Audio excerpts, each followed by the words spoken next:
My name is Melanie Parker, and at 29 years old, I've spent my entire life being the disappointing daughter. Next to my perfect sister Rebecca, I was always half the woman she is, at least according to my parents.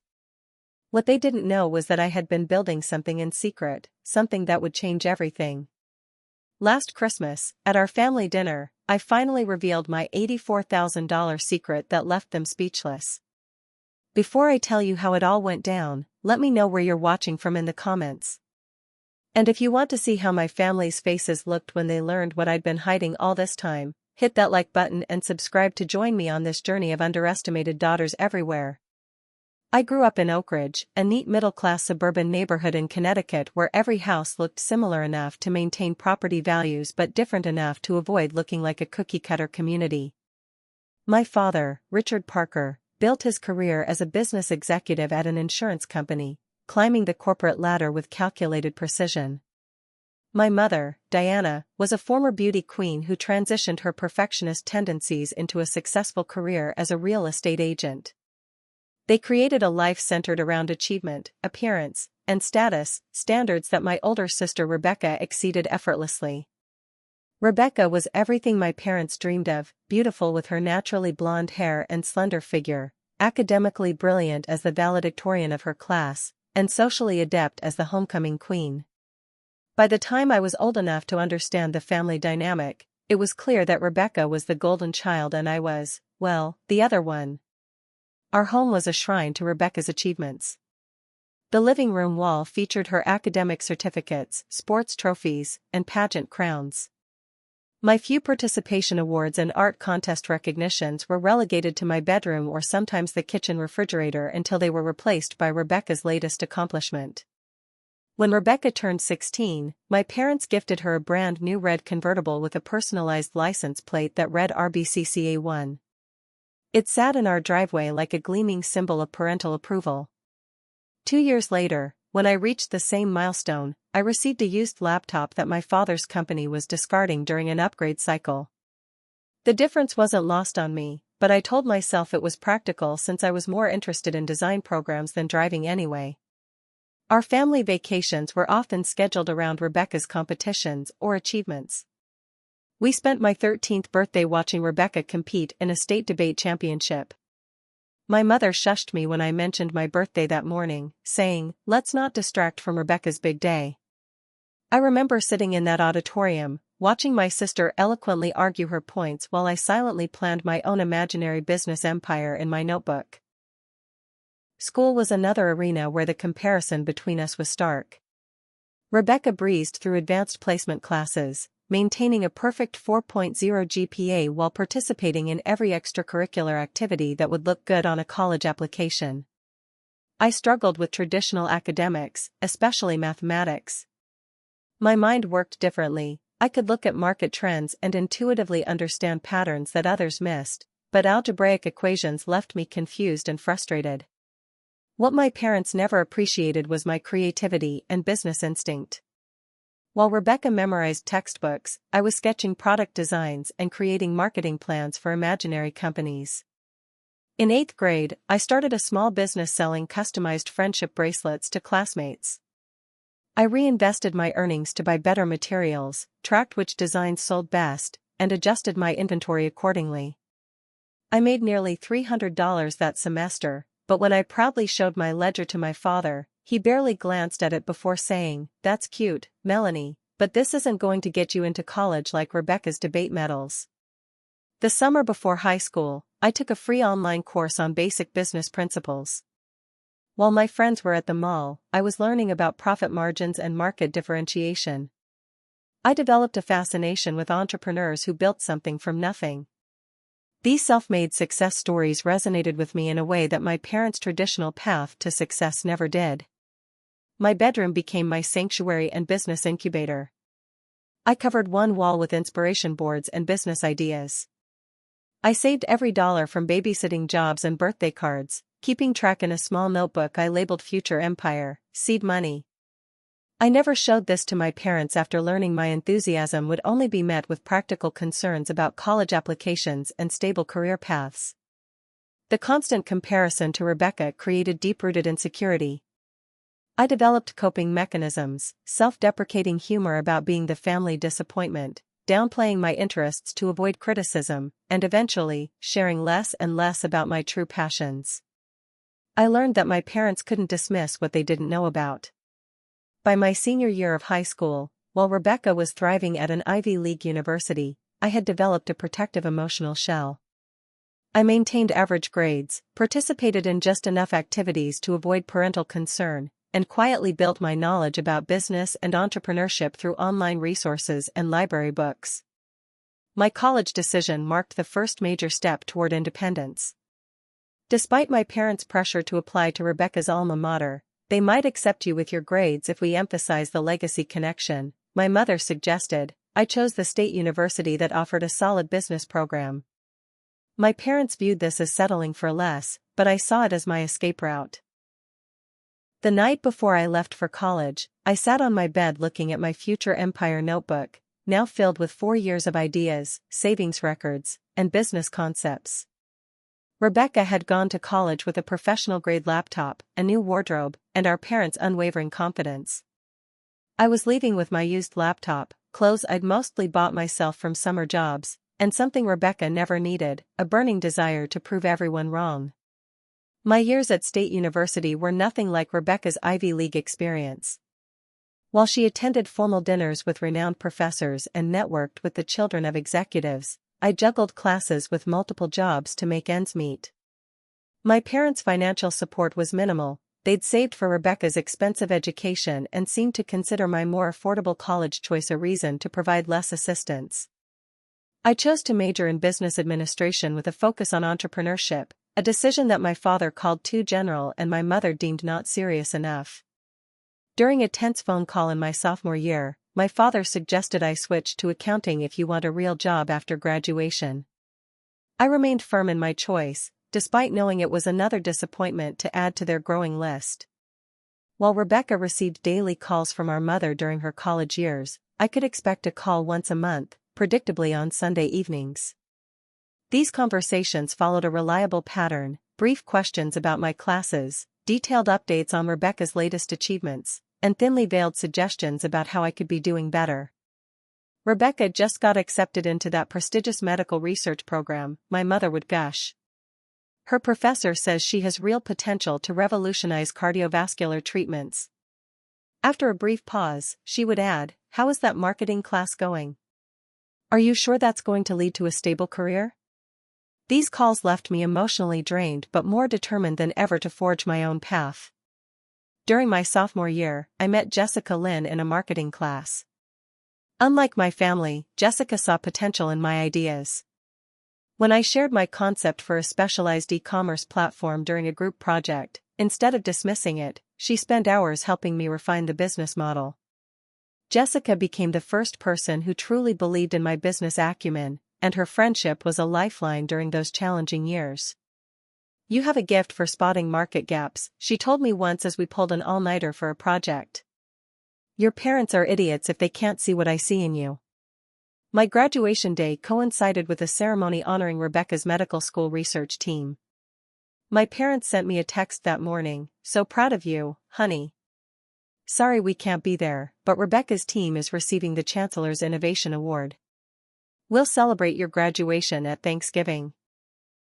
I walked across the stage with Jessica cheering loudly from the audience, and later, we celebrated with cheap champagne in our apartment, making grand toasts to our future success. The months after graduation were humbling. Despite my degree and portfolio of project work, I faced rejection after rejection. My resume lacked the prestigious internships and connections that seemed to open doors for my classmates from wealthier families. After 27 job applications and only 3 interviews that led nowhere, I took an administrative position at TechStream, a small startup in the city. My tiny studio apartment was all I could afford on my meager salary. I furnished it with second-hand items and learned to stretch my grocery budget with creative cooking. Every month, I managed to put a small amount into my savings account, still labeled in my banking app as Future Empire. Holiday gatherings became increasingly difficult as the contrast between Rebecca's trajectory and mine grew more pronounced. By this time, Rebecca had graduated from medical school with honors and started her residency at a prestigious hospital. At Thanksgiving dinner that year, my parents presented her with a beautiful watch as an early Christmas gift, congratulating her on being selected for a specialized surgical training program. "And Melanie, how's the assistant job going?" my father asked, clearly an afterthought. "Administrative coordinator," I corrected gently. "It's going well. I'm learning a lot about how startups operate." "That's nice, dear," my mother said, already turning back to Rebecca. "Tell us more about this heart valve procedure you're learning." The following spring brought news of Rebecca's engagement to Andrew, a fellow doctor from a wealthy family. My parents threw an elaborate engagement party at their country club, inviting everyone they knew. I stood in a corner, wearing the nicest dress I owned, purchased from a consignment shop, as relatives I hadn't seen in years asked if I was still at that desk job and when I might find a nice man like Rebecca did. Later that evening, Rebecca asked me to be a bridesmaid in her wedding. While I was touched by the inclusion, I couldn't help but notice it came after her future mother-in-law asked loudly why I wasn't on the list she was reviewing. I agreed nonetheless, knowing the bridesmaid dress would strain my budget but unwilling to create family tension. The turning point in my career came unexpectedly one night while working late at TechStream. I was updating our vendor database when I noticed a pattern in the supply chain for eco-friendly packaging. There was a significant gap between manufacturers and small to medium businesses that wanted sustainable options but couldn't meet large minimum order requirements. I stayed at the office until midnight, researching this market gap and drafting a basic business plan. For the first time since college, I felt that familiar spark of excitement.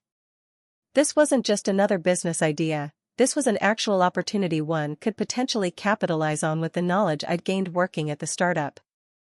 As I finally headed home in the early hours of the morning, I decided that regardless of my family's opinion, I was going to pursue this idea.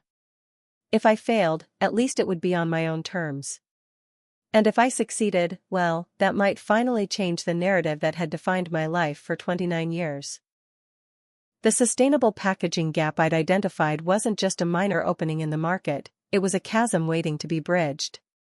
Small businesses wanted eco-friendly packaging options but couldn't meet the minimum orders required by manufacturers. Meanwhile, consumers were increasingly demanding sustainable practices from the brands they supported. The opportunity was clear, but I needed to approach it differently than existing players. During my lunch breaks, early mornings, and weekends, I conducted extensive market research. I created spreadsheets tracking packaging companies, manufacturers, material innovations, and consumer trends. I joined online forums where small business owners discussed their frustrations with finding affordable, sustainable packaging solutions. I was building a comprehensive understanding of a problem that no one in my immediate circle even recognized existed. I realized that instead of focusing on manufacturing or direct retail, I could position myself as the crucial middleman.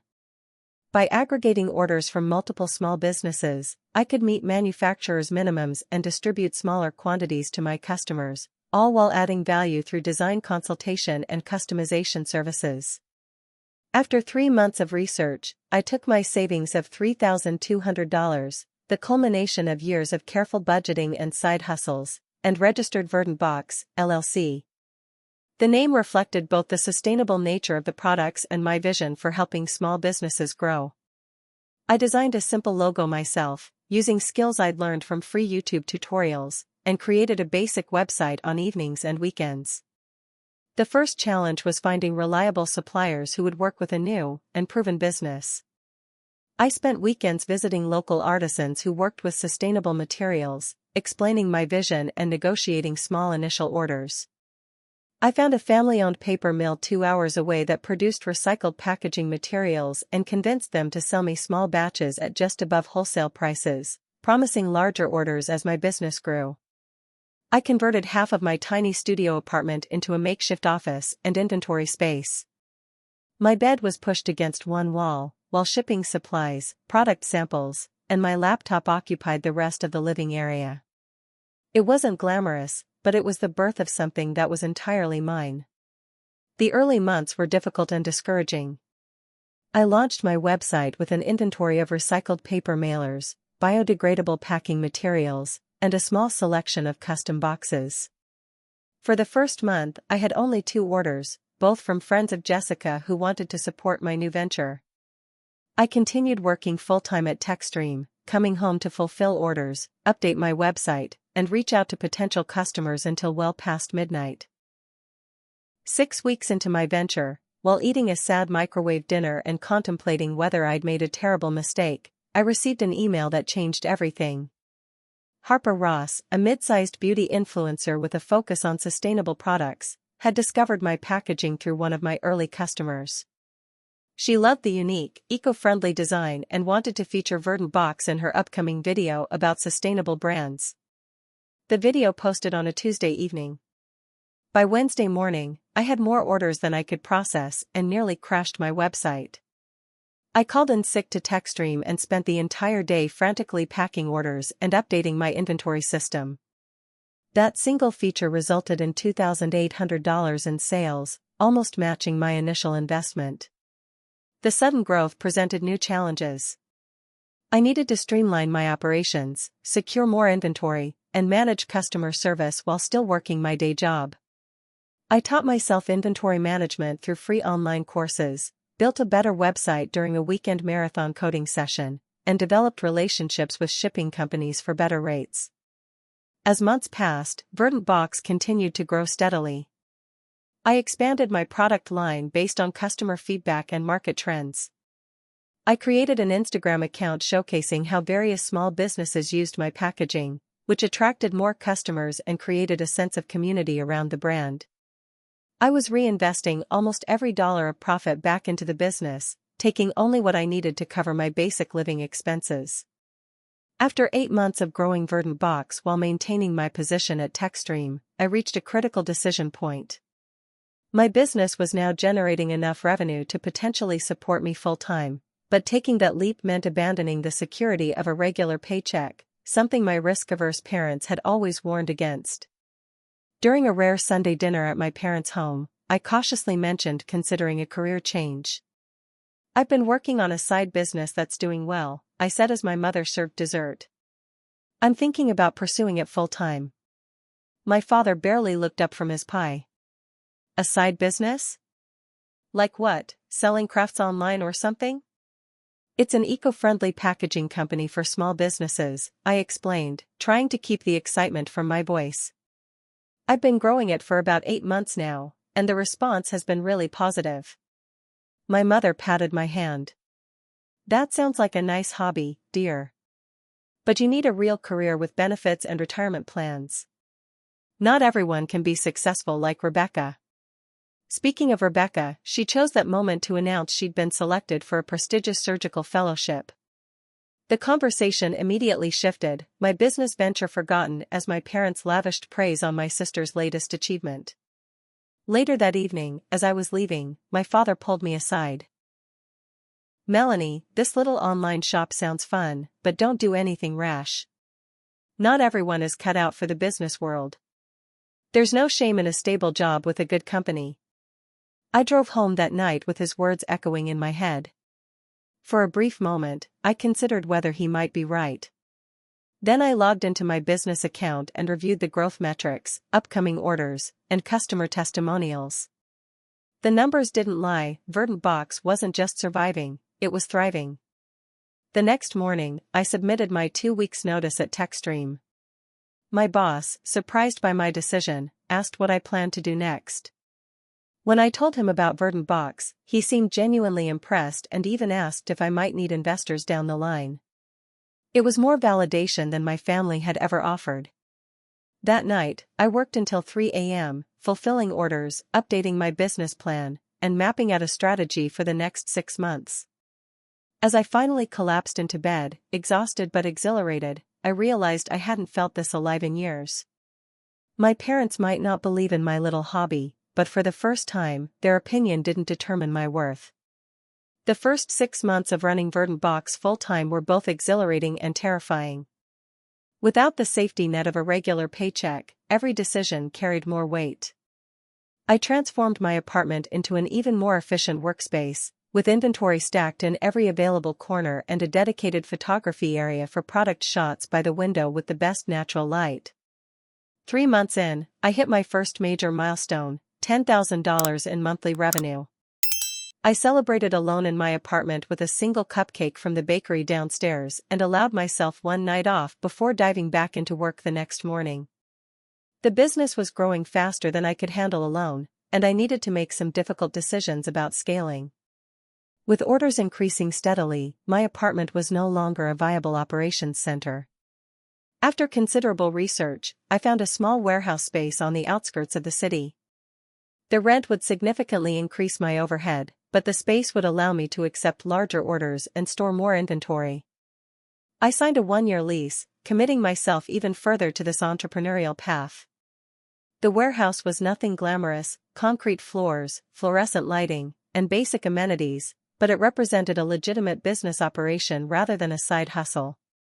I spent a weekend painting the small office area in Verdant Box's signature sage green and setting up second-hand furniture I'd found online. It wasn't impressive by most standards, but when I turned the key for the first time, I felt a pride that no corporate job had ever given me. As orders continued to increase, I realized I needed help. My first hire was Maria, a single mother who needed flexible hours and had previous experience in shipping and logistics. We worked side by side in the warehouse, processing orders, communicating with suppliers, and developing more efficient systems.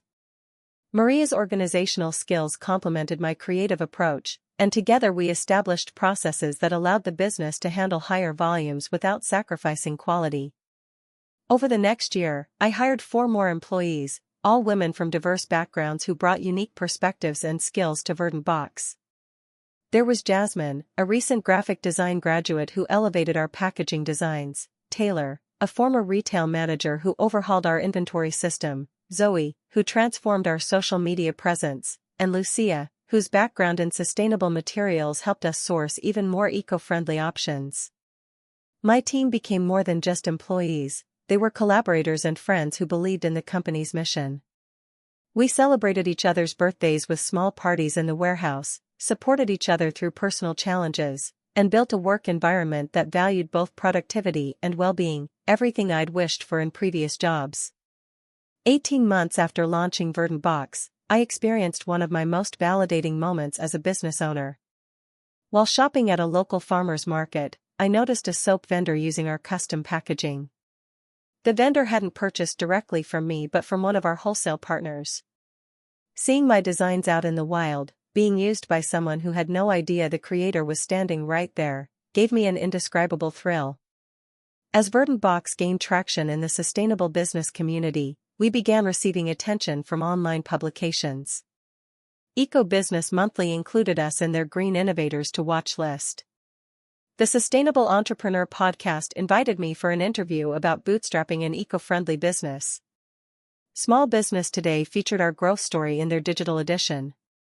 I saved each mention in a folder on my laptop, occasionally reviewing them when self-doubt crept in.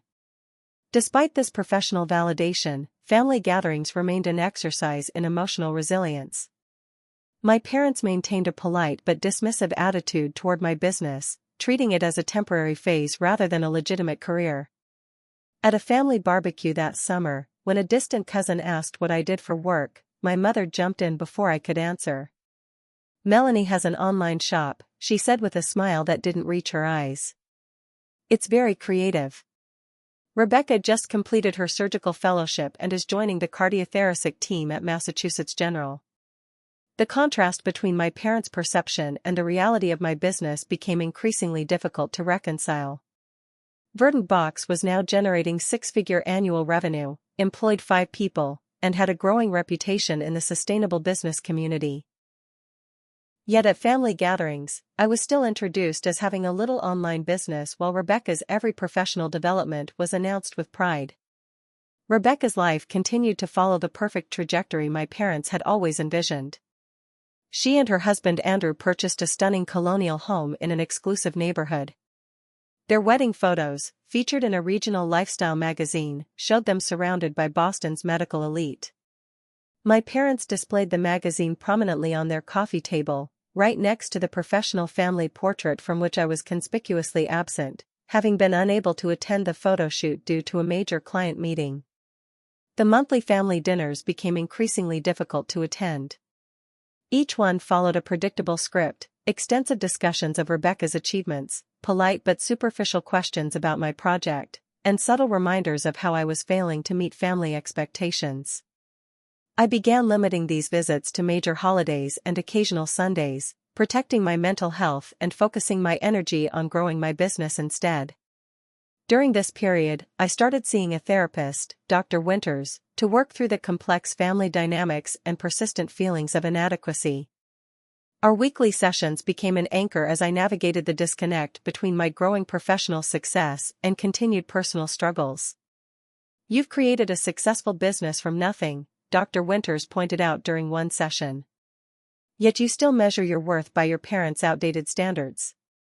What would happen if you allowed yourself to acknowledge your achievements without their validation?" That question sparked a profound shift in my perspective. I began to recognize the surrogate family I had built among friends, employees, and business connections, people who valued me for exactly who I was, not who they wanted me to be. Jessica remained my strongest supporter, celebrating each business milestone as if it were her own. My employees expressed genuine appreciation for the working environment I'd created. Fellow entrepreneurs in my network respected my business acumen and sought my advice on sustainability practices. These relationships provided the validation my family withheld, helping me recognize my own value independently of my parents' narrow definition of success. As Verdant Box approached its second anniversary, I received an invitation to my parents' annual Thanksgiving dinner, an elaborate affair where family news and achievements were traditionally announced.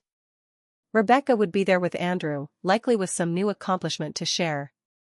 My mother's text mentioned she was looking forward to catching up on your little business, the diminutive wording a familiar sting. I considered declining, creating some business excuse to avoid another evening of subtle comparisons and dismissed achievements. But as I looked around my warehouse, at the employees working diligently, the inventory ready to ship to customers across the country, the wall of thank you notes from small business owners, I realized I no longer needed to hide my success to manage my parents' expectations. Perhaps it was time to finally show my family exactly what their half-a-woman daughter had built. The revelation I'd been contemplating was accelerated by an unexpected announcement at a family dinner in October. Rebecca, glowing with happiness, announced she was 3 months pregnant.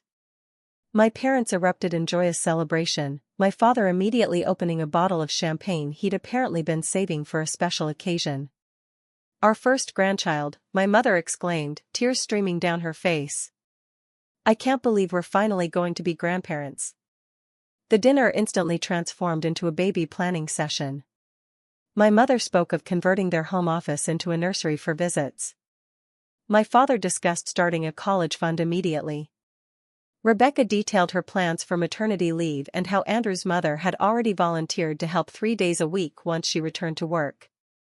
I offered genuine congratulations to my sister, who, in a rare moment of sincerity, squeezed my hand and whispered, "I hope you'll be a big part of this baby's life, Mel." The moment was touching, but quickly overshadowed as my mother launched into questions about my own personal life. "Melanie, are you seeing anyone special these days?" she asked, her tone suggesting that at 29, my biological clock should be a primary concern. "Not currently," I answered honestly. "I've been focused on growing the business." My father sighed audibly. "The business again. You know, some women are just meant for bigger things than others. Rebecca is going to have it all: prestigious career, beautiful family. It's not too late for you to find something more substantial. Maybe meet a good man like Rebecca did." The comment stung, but I had grown accustomed to such remarks. What I wasn't prepared for was his follow-up statement when I mentioned my plans to expand Verdant Box's product line. "Melanie," he said, setting down his fork with an air of finality, "let's be honest. You're half the woman your sister is. Always have been. She's building a medical career, saving lives, and starting a family. It's time to stop playing shopkeeper and think about a real future." Rebecca, to her credit, looked uncomfortable. "Dad, that's not fair. Melanie's business sounds like it's doing well." "It's a nice hobby," my mother interjected, patting my hand condescendingly. "But your father's right, dear. There's a difference between a pastime and a career. Not everyone can be as accomplished as Rebecca." I excused myself to the bathroom, locking the door behind me and leaning against the sink. In the mirror, I saw not the successful entrepreneur I had become, but the perpetually disappointing daughter I had always been in this house. For a moment, the familiar feelings of inadequacy threatened to overwhelm me. I pulled out my phone and called Jessica, who answered immediately. "They're being awful," I whispered, trying to keep my voice from breaking. "Dad literally said I'm half the woman Rebecca is." Jessica's response was immediate and forceful. "That's absolute garbage, Mel.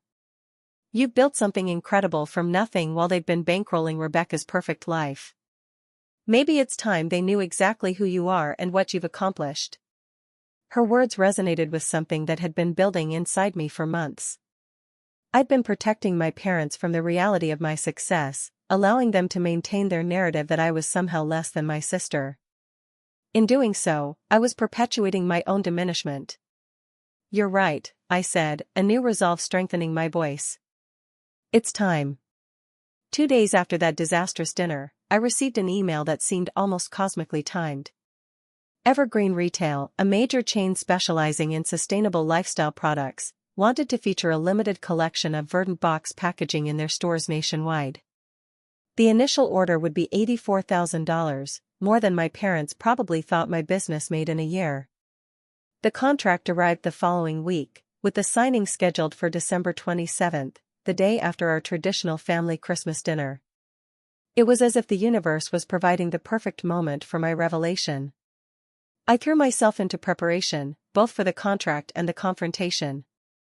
I worked with my team to ensure we could fulfill Evergreen's order without compromising our other customers. I prepared a comprehensive presentation for the retail executives. And quietly, I gathered documentation of Verdant Box's growth, achievements, and financial success. As Christmas approached, I shopped for an outfit that would make me feel powerful at the family dinner. I found a forest green suit that perfectly complemented Verdant Box's branding colors, subtle but significant to me. I had business cards printed with my title as founder and CEO rather than the vague owner I had been using. I prepared a small portfolio with press mentions, client testimonials, and financial highlights, not comprehensive enough to reveal proprietary information, but sufficient to validate the legitimacy of my business. The night before the dinner, I sat in my apartment reviewing everything. There was a risk in revealing my success. My parents might claim credit, minimize my achievements, or worst of all, ask for financial assistance now that they knew I could afford it. But the greater risk was in continuing to accept their diminished version of me, allowing their perception to undermine the confidence I had worked so hard to build. As I finally went to bed, I felt a strange calm. Tomorrow would either change my family dynamic forever or confirm what I had long suspected, that no achievement of mine would ever be enough to equal Rebecca's in their eyes. Either way, I would no longer be complicit in hiding my true self. The daughter arriving at my parents' house for Christmas dinner would be the whole woman I had become, not the half they had always seen. The Parker family Christmas dinner had followed the same format for as long as I could remember. My mother spent days preparing traditional dishes that had to be presented exactly as they had been the previous year. The dining room was decorated with the same fine china, crystal glasses, and silver candlesticks that emerged from storage only for this annual event. My father always wore his red holiday sweater and played the role of jovial host, a marked departure from his usual stoic demeanor. This year, I arrived precisely on time, neither early enough to be roped into last-minute preparations nor late enough to draw negative attention. I wore my new forest green suit with a simple white blouse and the small emerald earrings that had been my college graduation gift from Jessica. My portfolio was tucked discreetly in my handbag, ready but not prominently displayed. Rebecca and Andrew arrived moments after me, receiving the enthusiastic welcome that had always been reserved for the golden child. Rebecca looked radiant in her pregnancy, now showing slightly at nearly 5 months. She wore a designer maternity dress that likely cost more than my entire wardrobe, and Andrew complimented her in an expensive-looking holiday sweater that somehow managed to appear both festive and sophisticated. "Melanie, you look professional," my mother said as she hugged me, her tone suggesting surprise. "That's a surprisingly nice outfit." "Thank you," I replied simply, refusing to qualify or explain my appearance as I might have in the past.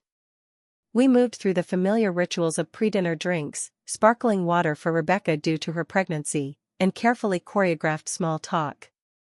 My father dominated the conversation with questions about Andrew's medical practice and Rebecca's plans for balancing motherhood with her surgical career. I sipped my wine and observed the dynamic I had grown up with, now seeing it with new clarity. When we finally moved to the dining table, the conversation shifted to Rebecca and Andrew's latest acquisition, a vacation home on Cape Cod.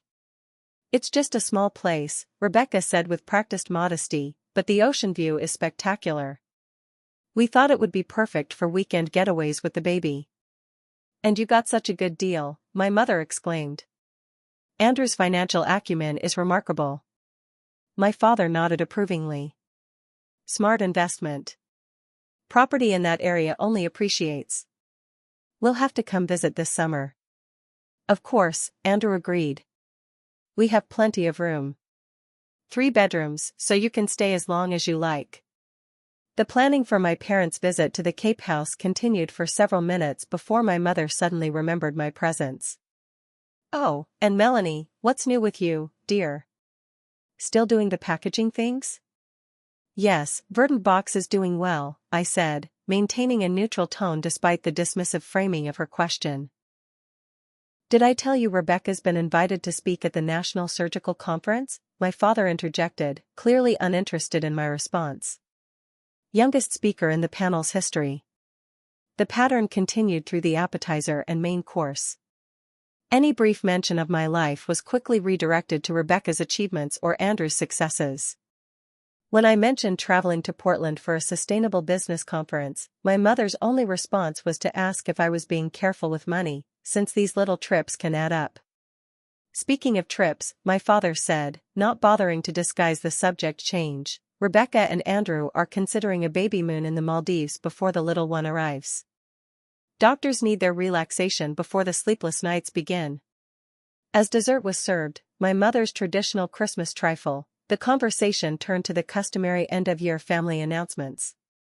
This tradition had started when I was a child, with each family member sharing their proudest moment of the year and a goal for the next. Over time, it had evolved into a showcase primarily for Rebecca's achievements and my parents' plans. Rebecca went first, as always.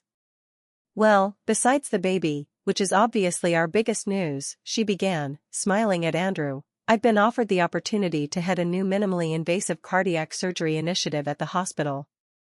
It means more responsibility, but also more flexibility once the baby comes."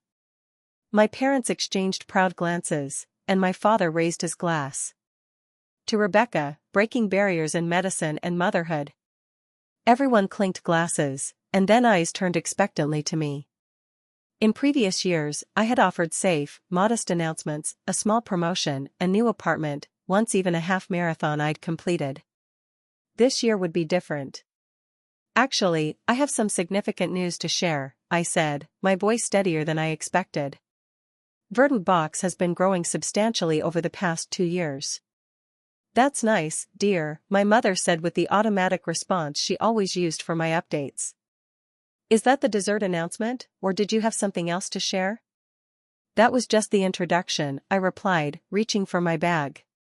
"I thought you might be interested in seeing what I've been building while you've been assuming I was playing shopkeeper."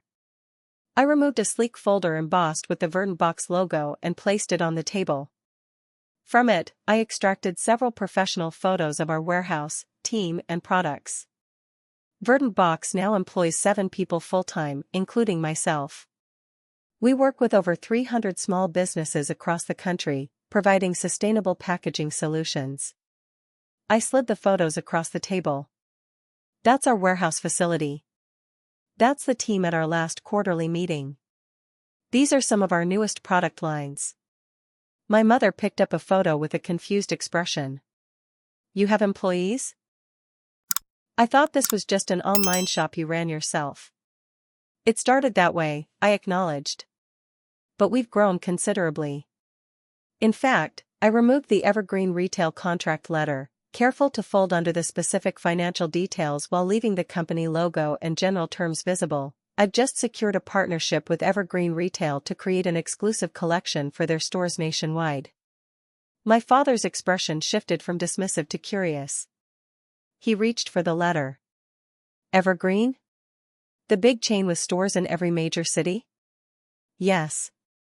The initial order is for $84,000, with a potential for ongoing collaboration based on customer response. The silence that followed was unlike anything I had experienced in that dining room. For perhaps the first time in my adult life, I had my family's complete, undivided attention. $84,000, my mother finally said, her voice barely above a whisper. For packaging? For innovative, customized, sustainable packaging solutions designed specifically for their brand ethos and customer base, I corrected gently. I'm signing the contract the day after tomorrow. Rebecca was the first to recover. Mel, that's incredible. Why didn't you tell us your business was doing so well? I met her gaze steadily. Would anyone have been interested? Every time I mentioned Verdant Box, the subject was changed to something more substantial. My father cleared his throat, discomfort evident in his posture. Well, this is certainly unexpected. Is this contract a one-time thing, or? Our projected revenue for next year is just over $1 million, I said, the number hanging in the air like a challenge. We've been profitable since month 8, and our growth has been entirely organic, without external investment.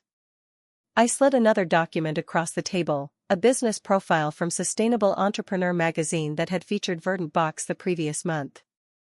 My mother picked it up, scanning the article with wide eyes. But how did you? I mean, when did you?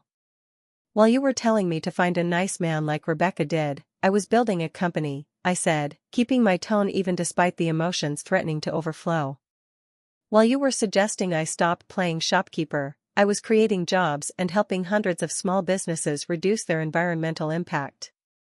While you were calling me half the woman Rebecca is, I was becoming exactly the woman I wanted to be.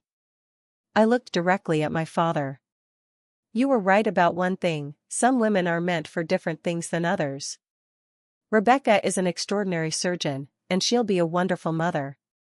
I'm an entrepreneur who's built something meaningful from nothing but determination and a good idea. Neither path is half of anything. They're just different. The shock on my parents' faces was profound. My mother appeared to be struggling to reconcile the daughter she thought she knew with the successful business owner sitting before her. My father kept glancing between the magazine article and me, as if connecting dots that had always been there but he had never bothered to see. Rebecca, surprisingly, was smiling. This is fantastic, Mel. I knew you were doing well, but this is beyond impressive. There was something in her expression I rarely saw directed at me from family, genuine respect. Andrew, ever the financially minded one, asked several insightful questions about scalability and profit margins. For the first time at a family gathering, I was speaking as an expert in my field rather than the perpetual disappointment. My mother finally found her voice again. But why didn't you show us any of this before? We could have supported you. The question was so laden with irony that I almost laughed. Instead, I simply said, I needed to prove it to myself first. And honestly, would you have believed in this 2 years ago? Or would you have told me to get a real job with benefits? The uncomfortable silence that followed was answer enough. As the evening drew to a close, the family dynamic had shifted palpably. My father, who had never shown interest in my career, asked for my business card to share with some connections.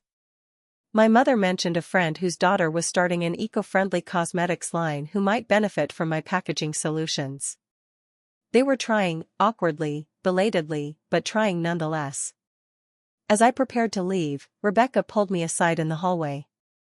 I'm proud of you, Mel. Really proud. And a little jealous, if I'm being honest. Jealous? Of me?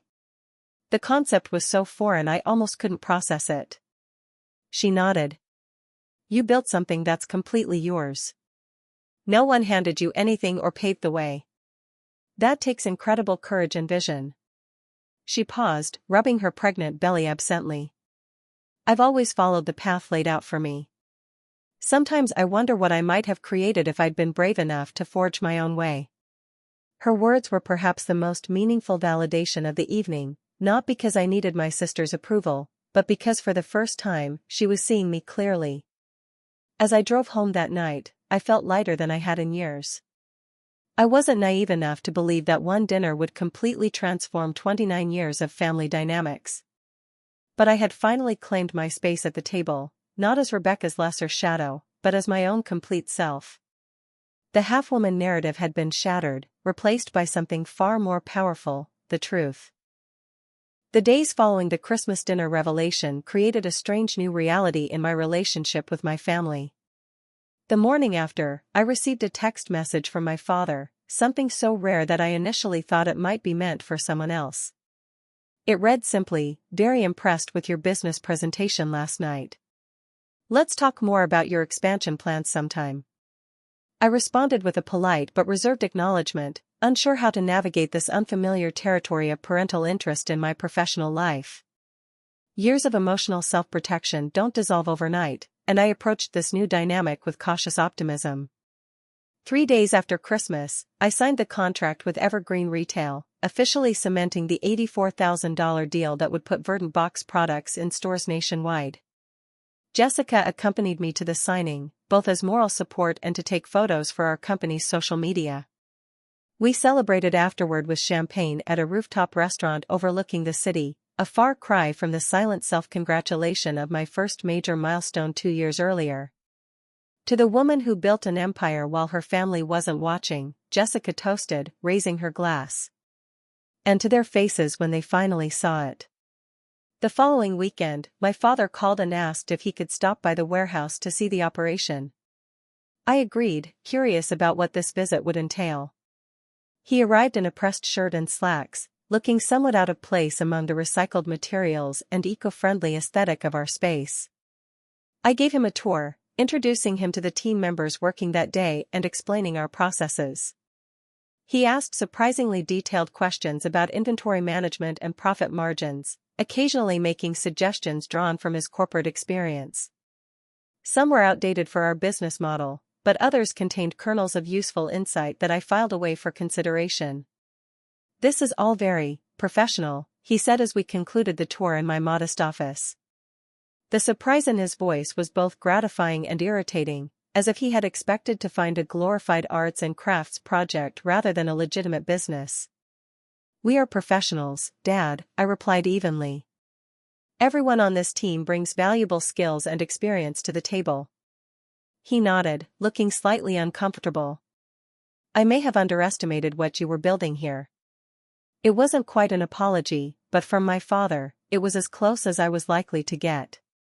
"If you ever need advice or connections in the business world, I do know some people who might be helpful." The offer was simultaneously genuine and revealing of how little he understood my journey. The time when I had desperately needed those connections and mentorship was years ago, when I was struggling to get my foot in the door after college. Now, I had built my own network of peers and mentors in the sustainable business community who understood my industry far better than his corporate contacts ever could. "Thank you," I said simply. "I'll keep that in mind." My mother's adjustment to my new status in the family took a different form. Within weeks, she had updated her social media profiles to include mother to a brilliant surgeon and a successful entrepreneur in her bio. She began calling me regularly to ask about the business in ways that suggested she was collecting information to share with her friends rather than out of genuine interest in my work. "Janice's daughter just started selling homemade candles online," she told me during one such call. "I told her you make almost $1 million with your box company and have employees and everything." She was so impressed.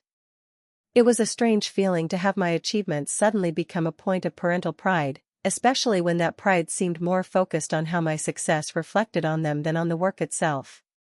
Still, it was better than dismissal, and I chose to accept this awkward support as a step in our evolving relationship. Rebecca's reaction was the most surprising and genuine. She invited me to lunch at a quiet cafe near her hospital, away from our parents' influence. Over salads and sparkling water, for her, we had perhaps the most honest conversation of our adult lives. "I've always been jealous of your freedom," she admitted, absently stirring her water with a straw. "Everything in my life has been predetermined: the right schools, the right specialty, the right husband from the right family. Don't get me wrong, I love medicine and I love Andrew, but sometimes I wonder what choices I would have made if Mom and Dad hadn't been directing everything." "And I've always been jealous of your confidence," I replied. "You always seemed so certain of your place in the world, while I was constantly questioning mine." She laughed softly. "Appearances can be deceiving. I was just better at hiding the uncertainty." She paused, resting a hand on her growing baby bump. "I don't want to do that with my child, make them feel like they have to follow one specific path to be valued." This conversation marked the beginning of a new relationship between us, not best friends overnight, but genuine sisters perhaps for the first time. We began texting regularly, sharing the challenges of our respective professions without the competitive undercurrent that had always existed before. The 6 months following the Christmas revelation brought significant changes to both my personal life and Verdant Box. The evergreen retail partnership exceeded expectations, leading to expanded distribution and a feature in a major business magazine focusing on sustainable enterprises. We moved to a larger warehouse space and hired 3 additional team members, including our first director of operations who helped streamline our growing business. I began mentoring young women entrepreneurs through a local business incubator, finding unexpected fulfillment in helping others navigate the challenges I had faced alone. In honor of Jessica's early support when no one else believed in me, I established a small grant program called the First Believer Fund to provide seed money to women-owned sustainable businesses. My personal life expanded beyond work as well. At a sustainable business conference in Chicago, I met Connor, an environmental engineer who understood my passion for combining business with ecological responsibility. Our relationship developed slowly and thoughtfully, built on mutual respect and genuine interest in each other's work. Unlike previous relationships where I had downplayed my ambitions to appear more attractive, with Connor I could be completely authentic about my dedication to growing Verdant Box. As Verdant Box approached its 3rd anniversary, we hit a milestone that felt particularly meaningful: $1 million in annual revenue. We celebrated with a company party at the warehouse, transformed for the evening with string lights and local catering. My team presented me with a custom plaque made from recycled materials, engraved with our first and current logos and the words "From Seed to Forest, the Verdant Box Journey." I invited my family to this celebration, not seeking validation, but offering inclusion. My parents attended, somewhat out of place among the younger, more diverse crowd of employees, partners, and friends, but making an effort to engage. My father had a lengthy conversation with our head of procurement about supply chain efficiencies. My mother took dozens of photos, proudly introducing herself to everyone as Melanie's mom. Rebecca, now in her 3rd trimester, came with Andrew for a short time, genuine in her congratulations but understandably tired from her pregnancy and work schedule. As she was leaving, she hugged me tightly and whispered, "You've created something extraordinary, Mel. I'm so proud to be your sister." That fall, Rebecca gave birth to a beautiful baby girl named Lily. When I visited them in the hospital, Rebecca surprised me by asking if I would be Lily's godmother. "I want her to know her aunt who created something from nothing," she explained. "So she knows she can do the same if she wants to." The following Thanksgiving marked 1 year since the dinner that had changed everything. As we gathered around my parents' table, the dynamic was noticeably different. There was still a disproportionate interest in Rebecca's life and work, particularly now with baby Lily as the center of attention, but my contributions to conversations were no longer dismissed or redirected. When the time came for the traditional year-end reflections, my father raised his glass.